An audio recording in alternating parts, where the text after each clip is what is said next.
Hello, everyone, and welcome to Let's Talk Love. I am very happy to introduce our guest today, Oren Jay Sofer.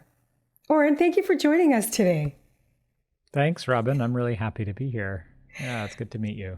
So nice to meet you. And as I do every week, I dive into our guest's work and learn, and in this case, practice.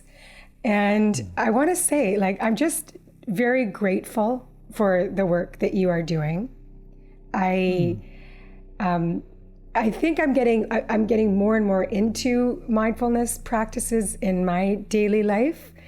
I'm not yet there with meditation, but I'm definitely there with the mindfulness. I'm standing right now so that I can be more in my body.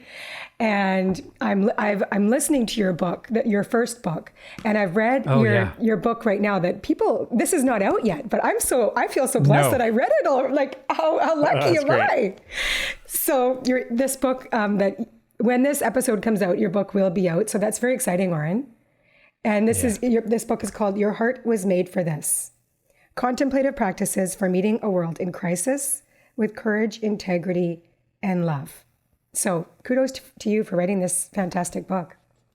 Thanks. Yeah, it was definitely a labor of love, and I'm really excited to share it with the world. Well, can you please start with your story and tell us how you became, coming into being such an expert in, you've studied Buddhism, you're a teacher in mindfulness, you lead retreats and workshops, and so tell us how you ended up with what you're doing now.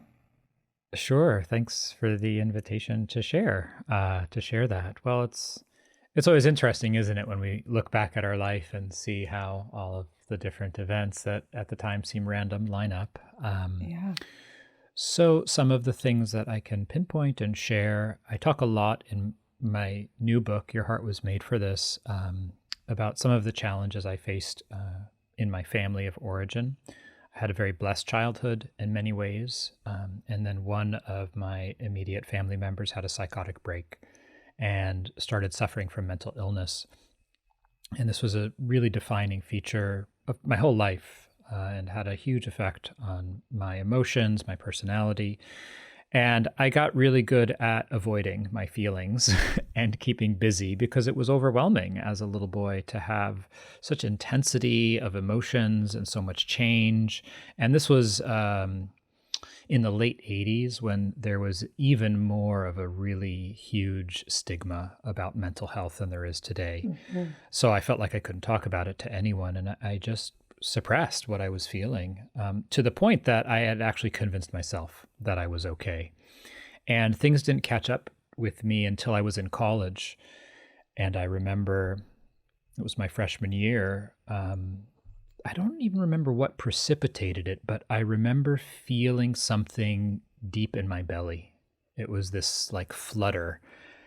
And it was kind of like the tremor before an earthquake, where I could feel that there was this immense well of pain and anger that I hadn't dealt with. Mm. And I wanted to stop running. I wanted to stop hiding and being disconnected from myself. At the time, I was an actor in New York City. I was one of the ways I ended up keeping busy was getting into acting as a child and running around to auditions in New York City. And I was doing a lot of drugs. And I was also taking classes at university in religion and Asian philosophy, something that really sparked my interest. I had picked up this little book in high school called The Tao of Pooh by Benjamin Hoff, which I highly recommend if anyone hasn't read it. It is a classic, and it introduced me to ideas that in my heart I felt like, oh, this makes so much sense. I've always kind of believed this was true, even though no one ever said it to me. And so I wanted to go deeper into those ideas. And that opened up the possibility of studying abroad. I had this amazing opportunity to go to India and to kind of start over and clean the slate. I learned about this Buddhist study abroad program where you woke up at 5 a.m. every day, you didn't do any drugs, you didn't have sex. And I was like, at 19 years old, I was like, sign me up. I need to get out of here and sort of reset. And so I took a deep dive into Buddhism and meditation, and it changed my life. I talk about in the new book, arriving there totally overwhelmed, totally in culture shock, feeling really confused about what the heck was going on. And then hearing some of the teachings from these two incredible teachers, one from India, one from Sri Lanka, and having this deep homecoming inside where I felt like, oh, this is why I'm here, and not just here in India, like here on the planet. This is sort of what I've been waiting for. And so that started a very different journey for me, of introspection, of coming to understand and develop skill around my inner life. And that opened many other doors for me. 5 or 6 years later, I noticed that the insights and shifts I was having in my meditation practice weren't translating into my relationships at work, at home. And so that's when I came across Marshall Rosenberg's work, the founder of Nonviolent Communication, and took another deep dive into those skills and started practicing and taking classes and doing retreats, and ended up getting certified as a nonviolent communication trainer. Mm-hmm. And just through my own practice and deepening in these different modalities of understanding ourselves and learning how to live in a different way, ended up having the opportunity to share them and teach with others. And writing kind of emerged from that. So that's the short version. Yeah. Beautiful. So I work with one of my best friends, Kirsten, and we work on the podcast together. And so we read together. Oh, great. And then we reflect on what we're learning, and we talk about how that translates into our own lives and our own experience. It's actually fantastic to have a sounding board and somebody to collaborate with.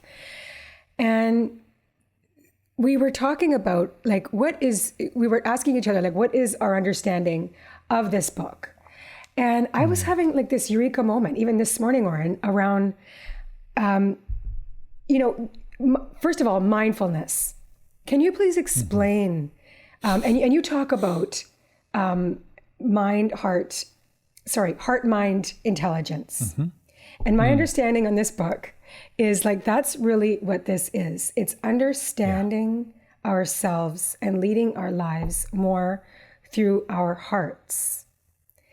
And how I don't think this is talked a lot about is how we actually hone the qualities of our hearts, and our hearts can learn, and our hearts are inherently, we have a lot of skills that we can develop within our hearts. Yeah. Is that a way to? That's it is. It's a beautiful summary. Kind of how I understood it, and now I'm we can. Our hearts obviously can grow and become more intelligent, and we can apply skills that we can practice. And I think that was one of my greatest lessons when I was reading your book. Wonderful. I'm so glad that you took that away from the book, and it is one of my main intentions.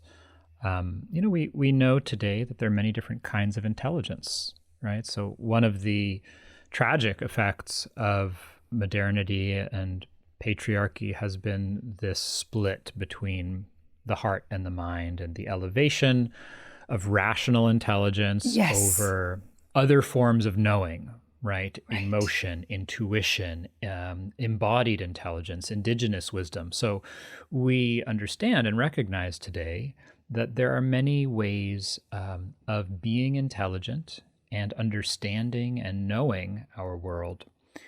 And so one of the aims of the book is to provide a really practical roadmap for how to develop the inner resources to thrive in an increasingly complex and painful world, and to contribute in meaningful ways. We need inner resources to do that. Right.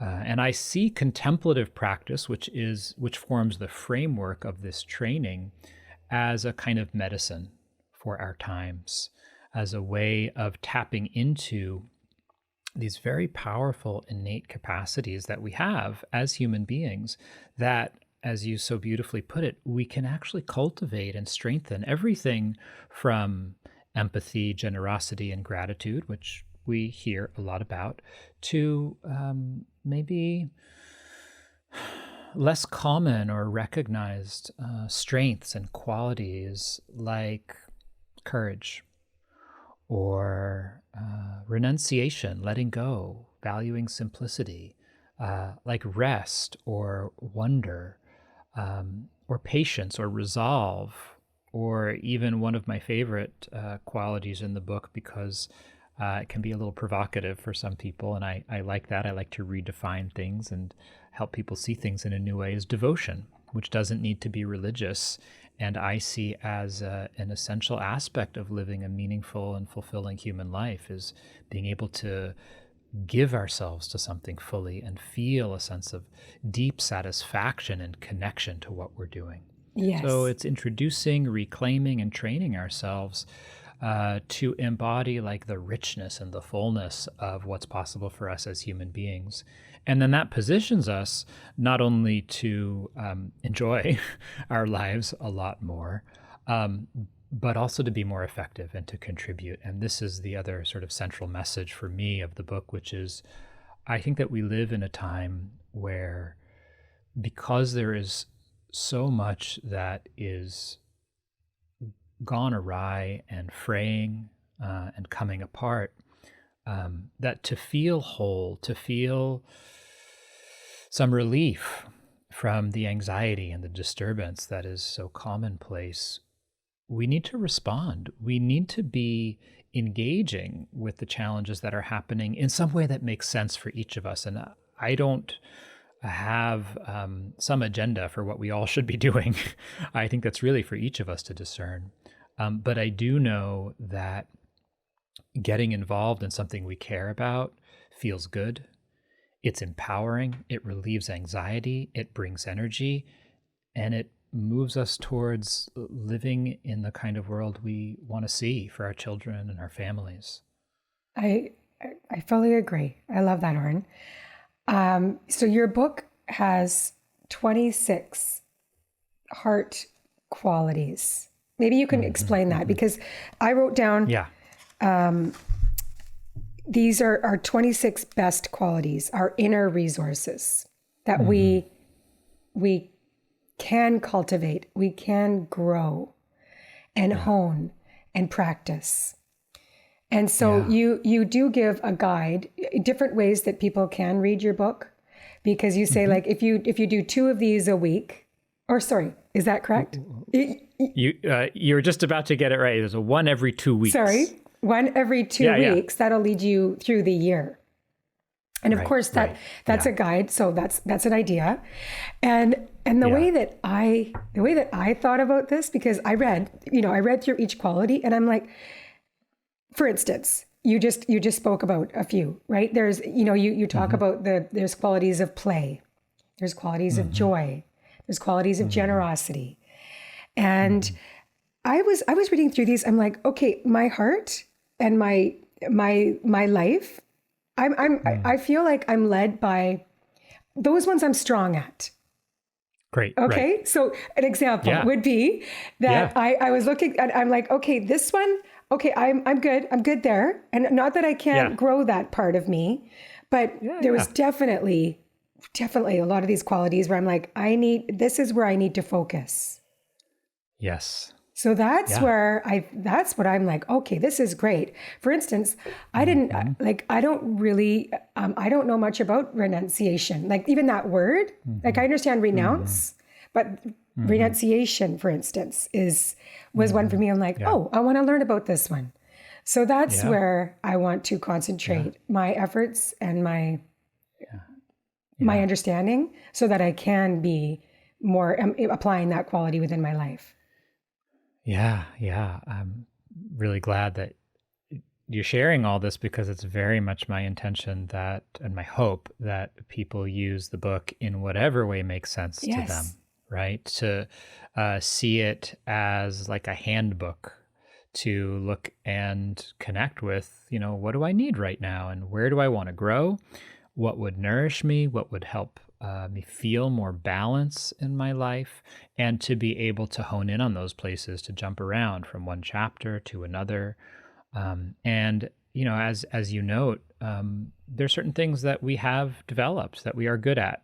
right? Yes. Each of us, and how much of that is innate in our character, how much of it is practiced or learned, is less relevant than just recognizing, yeah, these are my strengths. I am good at this. I'm playful, or, gosh, I'm able to have a lot of energy. That's not a challenge for me. But what is a challenge is concentrating. Right. I feel so much passion and energy that it's hard for me to focus. So let's look at that chapter on concentration and see how I can hone my capacity to be more focused in a relaxed way rather than in a way that feels tight or rigid. So these qualities, a lot of different words we can use to describe them. Sometimes talk about them as capacities. I like the word that comes out of the neuroscience research and positive psychology of traits. Right. And the aim here and the understanding is that all of these are innate. All of these are capacities that we are born with. They're not all online at the very beginning, as I'm a new parent. And one of the ones that I am really enjoying seeing develop in different ways is equanimity, which is this capacity for balance, perspective, and non-reactivity, qualities that a newborn is absolutely lacking in because they are so raw and sensitive when they get here. But just seeing this little being, our son is now a little over a year, seeing, how he does have a little bit more balance and non-reactivity. And as he's learning more, as he's developing the capacity for language, how there can start to be some sense of a little bit of perspective. Like, we're playing attachment games with him where I'll say to him like, hey, I'm going to step away and I'll be right back. Yeah. And then I step out of the room and he kind of waits on edge, and then, I jump back in and he lights up with delight. Like, you're back. I was like, there's perspective there. He can start to understand that things can change. So all of this to say, these qualities, these capacities, these are things that occur for us naturally as what's known as a state. So we can experience, for example, a state of kindness, ease, rest, even renunciation, this capacity to let go, to recognize what's enough. These are things that occur for us as human beings naturally in the course of our day, in the course of our life. Now, the incredible opportunity we have as human beings when we begin to understand the mechanisms behind contemplative practice and inner skill building is that we can strengthen these capacities so they're not random experiences, but actually become default character traits in just the way that you recognize, I'm really good at play and joy. Well, what would it be like to also have some of those other ones that maybe were less readily able to embody right there with us whenever we need them? Yes. And you do, in your book, you give great, there is science. Obviously, there's a lot of science behind this, right? Mm-hmm. The neuroscience, and you give a lot of story as well and context with your own experience. Yeah. And with the science piece, I understand this in the way that it's like our habits that we are just so natural at, let's say, or our behaviors. It's like our brain is wired to go this direction, right? And so we have to create or really hone those other pathways to make those pathways stronger and more readily, so it comes naturally. And that takes practice. That takes focus and attention and awareness. Yeah. So and the other, reminder, so many reminders in your book around how our culture is against us in a lot of ways, right? Like, for instance, our technology, our phones.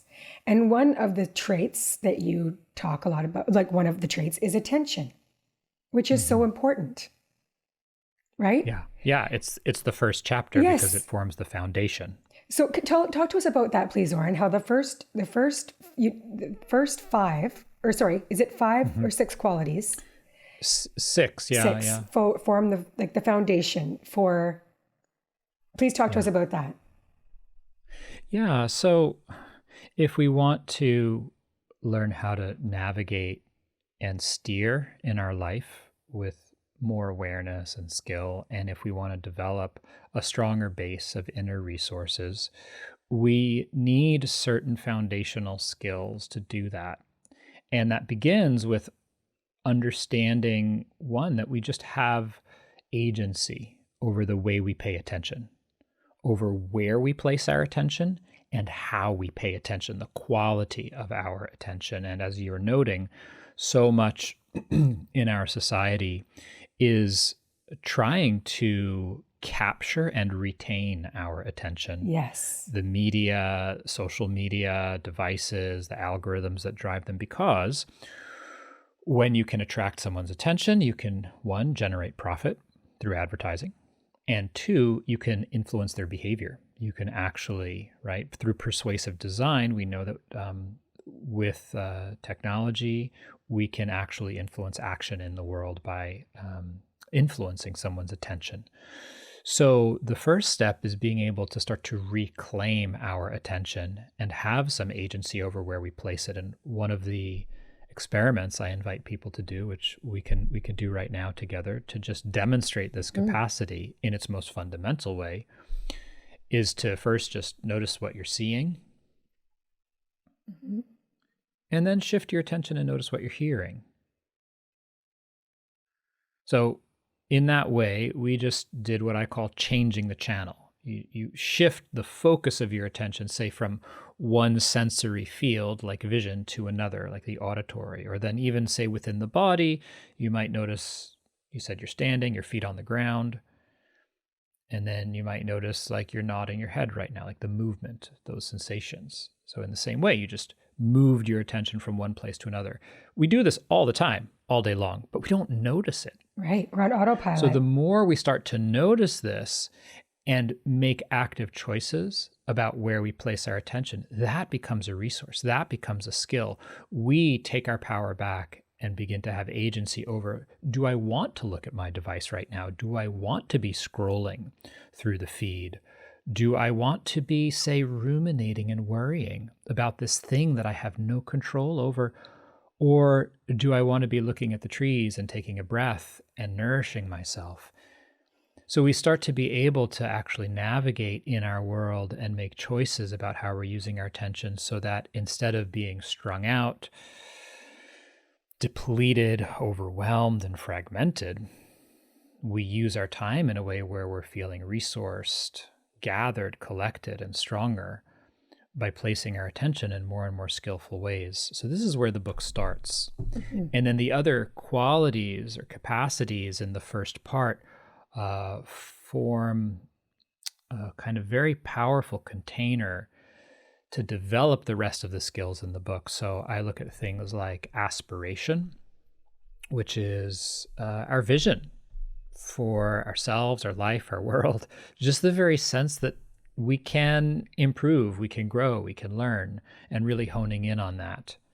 And then how to use these other capacities we have for energy, for mindfulness, for paying attention in a clear way, for concentration, for steadying and stabilizing our attention, and then for wisdom, for understanding what's happening, to make better choices and cultivate any quality we want, including the qualities that I didn't have time or space to write about, like humor, which is a little bit folded into the chapter on play, but really deserves its own place, or humility, which is, I talk about these, but this list is not exhaustive. No, of course not. In the book. But once we develop the skill of learning how to strengthen our inner worlds, we can apply it in any way we want.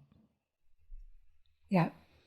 So in the book, you talk about concentration, and you use the term holistic concentration. Yeah. Can you tell us what that is, what that means? Yeah, absolutely. I think a lot of times in our lives today, if we are immersed in the dominant culture in the West and the global North, we think about this word and this experience of concentration as something that arises through a certain intensity of willpower. Like even that word itself, what is it to concentrate, right? It's like, what's concentrated juice? It's like, distilled down to its essence. And there's this sense of a kind of contraction inside. I see a picture of like somebody like looking at a desk and they're so focused and it's like a little bit tense and hunched over and applying a lot of force. Uncomfortable. And there is, yes, yeah.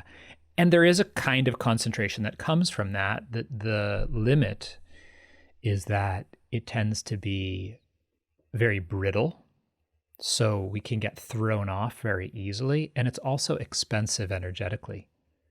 We get tired quickly because it's using so much energy.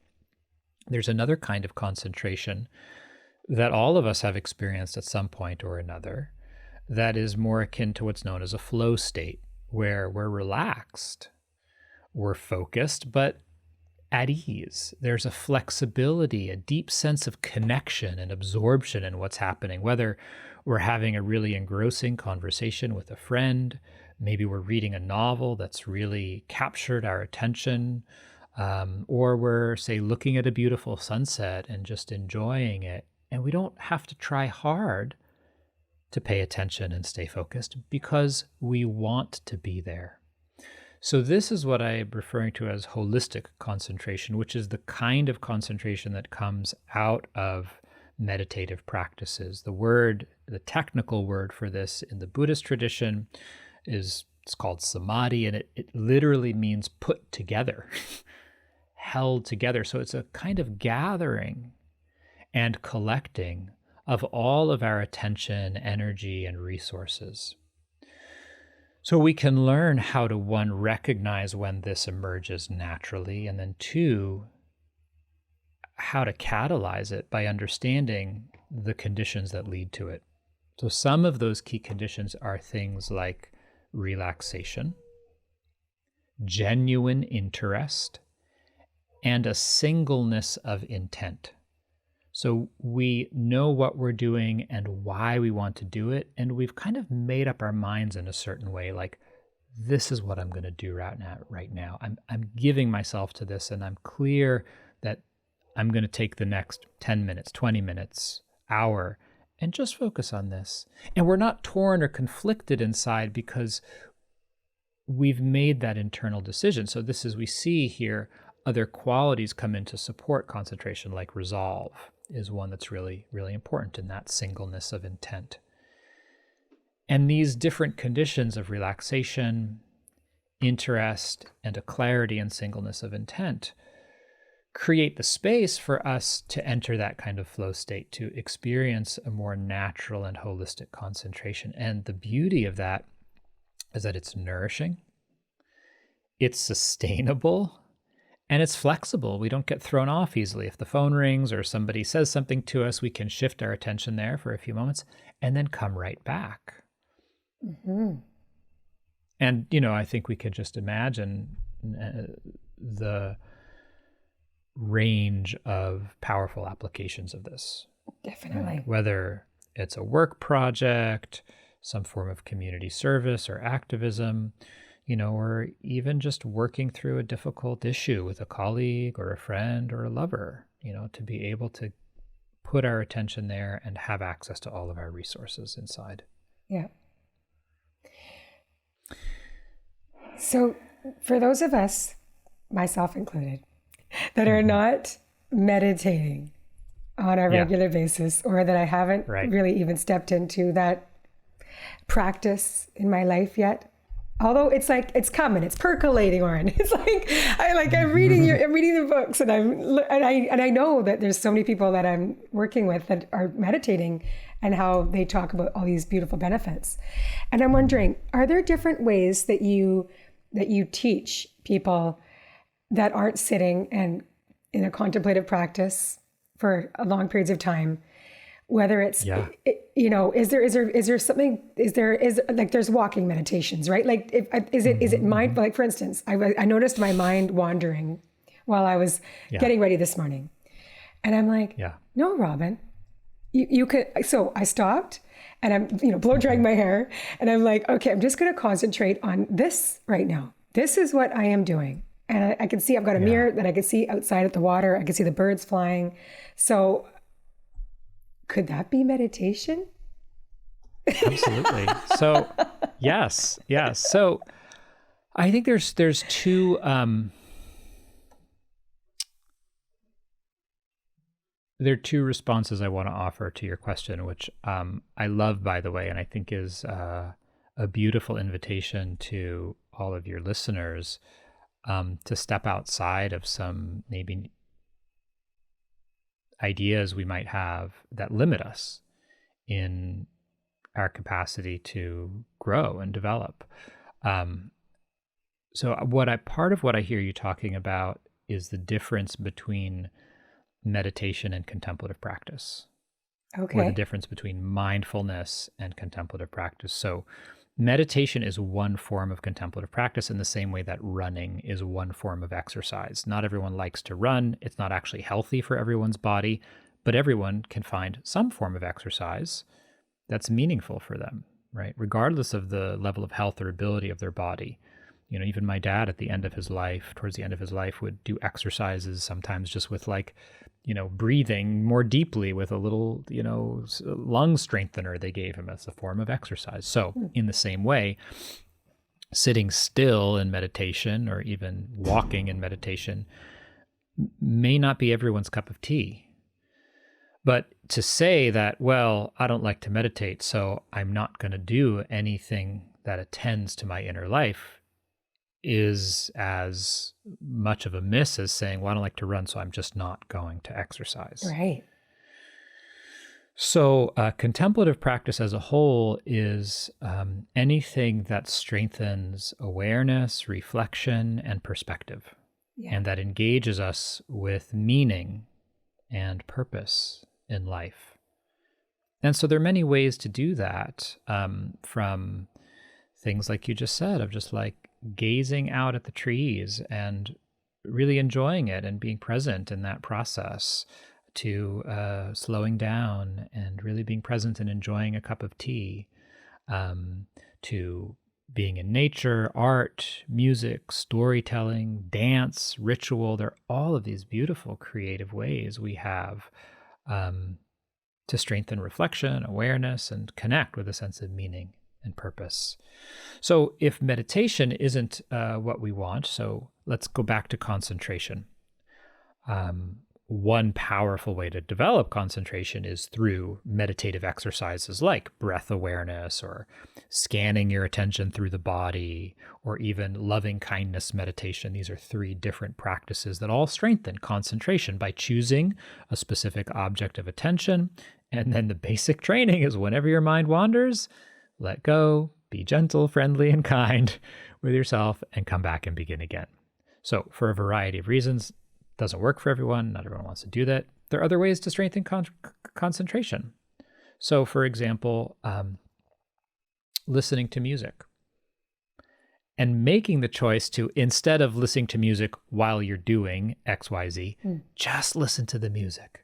Right. And be fully present and notice that experience of natural concentration, of being present, focused, connected, enjoying what's happening as it's unfolding. There's a certain kind of concentration there. You can do the same thing with eating your food or drinking your coffee. Instead of looking at your device, take like the first 3 minutes of the meal and just enjoy the food and taste it and feel it and smell it and see it. You're developing concentration by doing that.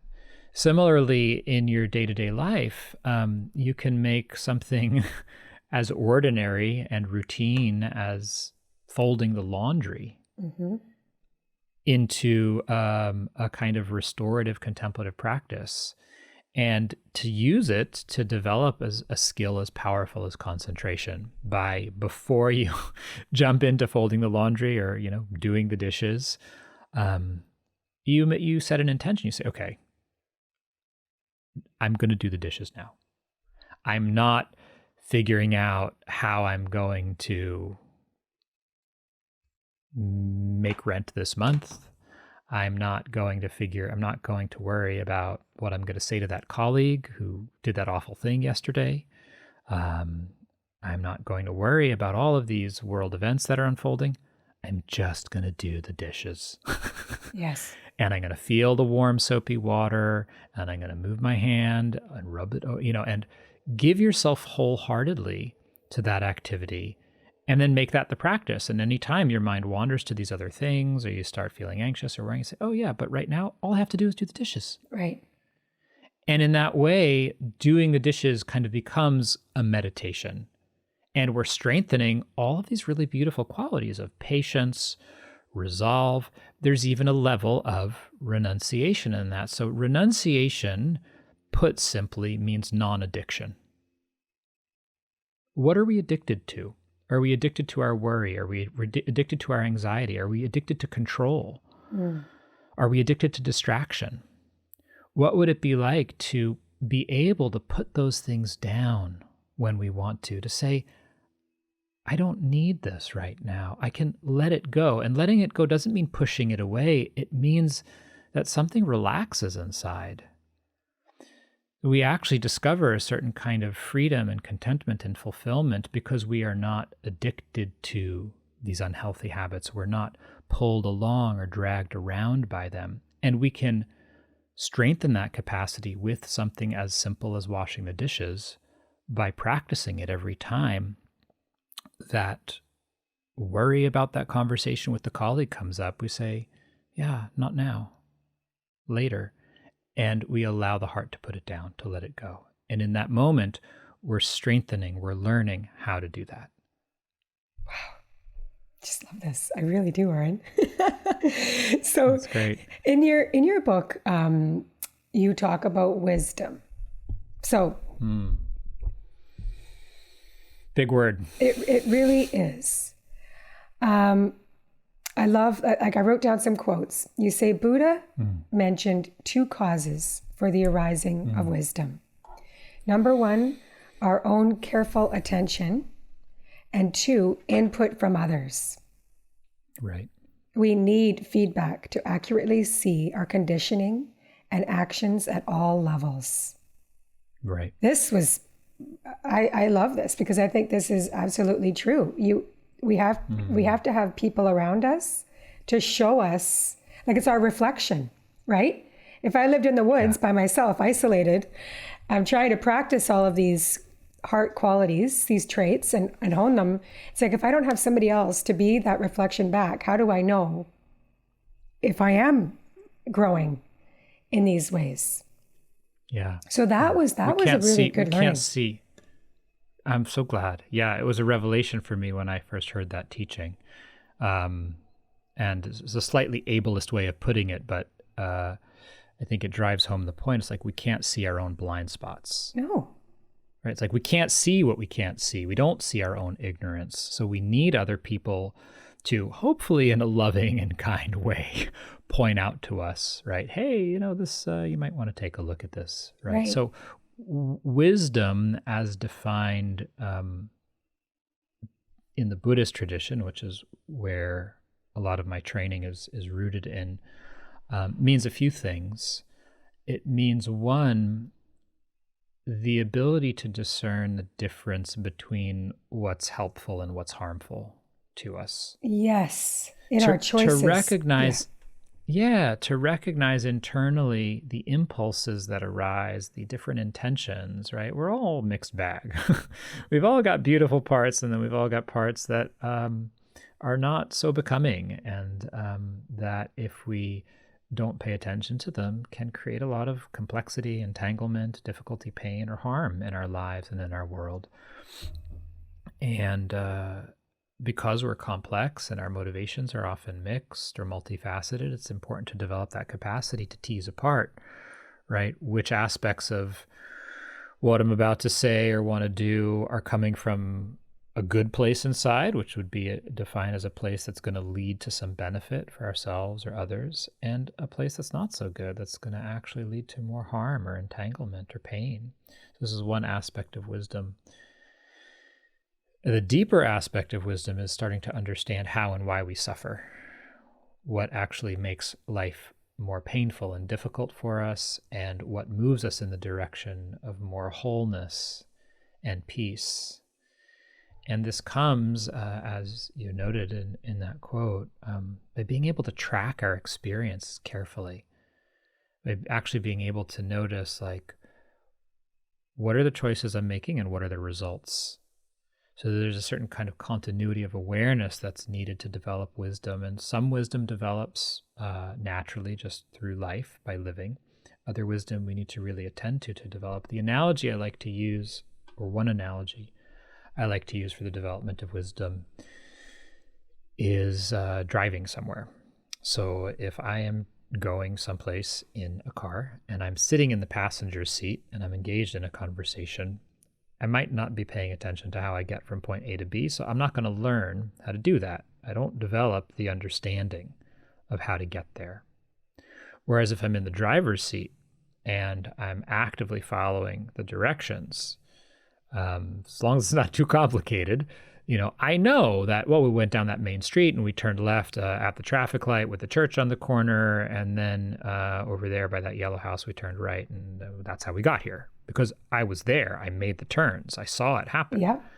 So in the same way in our life, are we actually paying attention to the unfolding of events and the intentions that are arising, what's feeding into our choices, the actual activity of our choices, and then the results of our choices? We need to be able to track that whole process from beginning to middle to end to develop insight and understanding about our inner life and the way we relate to our world, and develop more wisdom. So we recognize, last time I sent an email and I was feeling this way, that did not work out so well. So maybe I'm just going to pause and sit on this one until tomorrow, or I'll send it to a colleague and ask them for feedback before I send it. Would be a really kind of, ordinary example I think we can all relate to. But if we're not tracking things in that way, we don't develop the wisdom. Right. I love how you broke it down into the two parts, Oren, because you give some good stories in your book and examples of how, we can all have the best intentions. Yeah. Unfortunately, sometimes those intentions could hurt another. You have the best intentions, right? Right. And your actions, choices hurt another. It's not intentional, but it happens. Right. This happens to us a lot, because you could be like, I'm walking around, I am concentrating, I am focused and very conscious about being a loving, kind individual and not wanting to hurt anybody along my way. Yeah. That's just not the reality, because we're all living a different experience, and you could have the best of intentions and still you could unintentionally harm somebody. And you have to learn from that and then choose differently. You give this example, Oren, in your book about, I think you were teaching at a retreat or a seminar, and you were wanting to connect with a woman that you were working with, or so maybe she was a student. I'm sorry, I don't remember, but the details. We were both participants. Yes. Okay. Can you tell that story, please, Oren? Because this was a good one. Yeah, absolutely. Yeah. So, I'm just going to tack on to what you said, and then I'll tell the story. Yeah. It's like intention is important, but it's not everything, because we also need wisdom and skill in the execution of our actions. And part of that is understanding the context and this beautiful point you made of the lived reality of others, which can be different from ours. So the story I tell was I was at a retreat. I was a participant. And I was sitting next to an African-American woman who was coloring. And I was feeling quite inspired by the program, and I was in a good mood and a good space, and I wanted to connect. And I leaned over and I put my hand on her shoulder, and I was like, hey, you know what? That's beautiful. What are you drawing? And later I learned she kind of froze up, which I felt in the moment. I was like, okay, like I did something wrong here. And later she had the kindness and the generosity to connect with one of the facilitators of the program, have a little support present, and share with me that that felt like a violation, that you touched me without asking my permission. And I immediately understood that as this was an aspect of my male privilege and feeling entitled, and not in that moment recognizing not only the history of violence of men against women, but also the complexity of my being white and her being African American, and the history of violence of white people, and particularly white men against African American women. And all of that was contained for her in that one moment. And as soon as she pointed it out, I have chills in my body right now, actually telling the story. I was just like, oh my God, and here I am, a meditation teacher, a mindfulness practitioner. And, I was so unconscious in that moment. And of course, my intention, I just wanted to connect. I was just trying to be friendly. But the expression of that connection, given the context, had a completely different impact and effect. And so because of my training, both in meditation and also in communication, I didn't get defensive. Right. I was able to hear what she was saying. I was able to take it in, right. to express some sincere remorse. And then to learn from it, to actually reflect on it and say, like, gosh, like what was going on for me in that moment? How was I so unconscious? To really engage in a process of self-reflection so that, as you kind of indicated, like I was actually learning from that experience, and in the future being able to step outside of my own frame of reference, which is, I think, one of the skills that we need so deeply in our world today, is to not assume that everyone sees and experiences the world in the same way we do, and to have some humility around our own views, assumptions, and orientation. Yes. I love that example, Oren. And that right there is the practice of wisdom. Because it has those two parts to it, right? Right. Yeah. And I'm so grateful to that person that they helped. They taught you the generosity. Yes, the generosity, right, and exactly. The courage. There were so many traits involved with that whole interaction. I love that. So the other that they're all so good. Really, they're so important for us to embody and live and learn from. The other trait that is curiosity, and that's, you were practicing that in that example as well. It's like, rather than being defensive and turning this on like, oh, well, I was just being loving and kind, right? And which is what we can do as human beings. It's like protecting ourselves rather than opening up and being curious around, right? And I think, so all of these, like you said, it's like the foundation of all this contemplative practices that are so important for us to do. It's like, allow us to have space to step out of our own experience and into that place of like, how am I thinking of this? It just gives you more. I was thinking about this, the saying that we're spiritual beings having a human experience, and it puts you more in the observer place. Yeah. Where you can step back and be like, this is about both of us and our experience. And this is, right? And out of your head and more into your heart. Yes. Yeah. Well, what's beautiful about it for me is that it puts us in both the observer and the participant at the same time. And I think that that's one of the sort of rare capacities we have as human beings, that is often a kind of peak experience where we are deeply connected to and intimate with our life, but not consumed by it, where we have that access to perspective and able to observe, but without disconnecting from what's happening. Yeah. Wow, I've just so enjoyed this conversation, Oren. I feel like your voice is, you must hear this a lot, but it's so soothing. I'm feeling more at peace, but also I'm feeling energized at the same time. It's been a really joyful conversation and a great learning. And I look forward to reflecting more and reading your book. I'm not putting it down because I'm not done. This is a practice that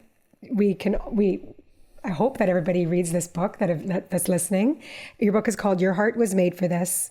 And is it true that your book's coming out November 21st? Is that your date still? Yep. Wonderful. Just a couple of days before Thanksgiving. That is so exciting. Well, I hope that everybody reads your book, listens to it. Are you going to be doing an audio as well? It's already recorded. It'll be released the same time as the print version. And I did the reading, which was really fun. I think that is so powerful when the author reads their own book, and your voice is the perfect voice for reading your work. So I close every conversation with a blessing. And really it's a culmination of what I've learned from you. And so we'll do that right now if you're open to it. Lovely. Yeah. So may we aspire to be more mindful of the experience of life, so we can live with hearts that are resolved and whole. May we keep our hearts buoyant and bright by feeding them with experiences of playfulness and moments of pure joy. And may we discover the intelligence and capacity of our hearts to mold, to change, and to grow. Through mindfulness and skillful practice, we can choose to act with kindness and love. By doing so, we impact our own lives, the lives of those around us, and ultimately the world. So thank you for all the important work you're doing, Oren. And it was just a joy to speak with you today. Ditto. Thank you so much for having me on the show and engaging so deeply with the book. It's been a real pleasure. Please visit realloveready.com to become a member of our community. Submit your relationship questions for our podcast experts at reallovereadypodcast@gmail.com. We read everything you send. Be sure to rate and review this podcast. Your feedback helps us get you the relationship advice and guidance you need. The Real Love Ready podcast is recorded and edited by Maya Anstey. Transcriptions by otter.ai and edited by Maya Anstey. We at Real Love Ready acknowledge and express gratitude for the Coast Salish people, the stewards of the land on which we work and play, and encourage everyone listening to take a moment to acknowledge and express gratitude for those that have stewarded and continue to steward the land that you live on as well.